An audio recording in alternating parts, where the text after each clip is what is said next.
7ই জুলাই অর্থাৎ রথের দিন। হ্যাঁ, এই দিন তো আমি প্রত্যেক বছর মাহেশেই কাটাই, কারণ রথ উৎসব বলে কথা। আর মাহেশ না হলে চলে নাকি?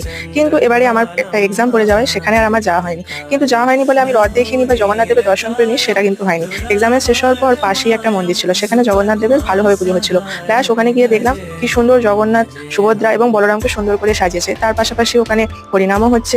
ব্যাস এইখানেই দর্শন করলাম। আর পাশেই দাঁড় করানো ছিল এই রথ, যেটা বিকেলবেলা সাজগোজ করে টানা হবে। তখন তো আমি থাকতে পারবো না, কিন্তু সকালবেলার ভিউটাও খুব সুন্দর ছিল। অনেক মানুষের আনাগোনা ছিল, অনেক মানুষ পুজো আজা দিচ্ছিল এবং জগন্নাথ দেবের পুজো তো হচ্ছিল, সেটা তোমাদের আমি দেখালাম ভিডিওয়। তো তারপর আমরা ওখান থেকে বেরিয়ে পড়লাম। হ্যাঁ, রাস্তাতে একটু অল্প অল্প বৃষ্টি হচ্ছিল, কিন্তু আকাশটা খুবই ছিল সুন্দর। তো দেন আমরা ট্রেন বাস করে গিয়েছিলাম শ্রীরামপুর।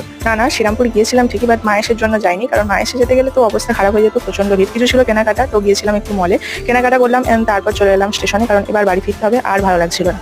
কিন্তু স্টেশনে গিয়ে দেখলাম এই ডগিটা ঘুরছে, জানি না কি জন্য তাকে নিয়ে ঘোরাঘুরি হচ্ছে। So that's all for this video. If you like it then tap the like button, share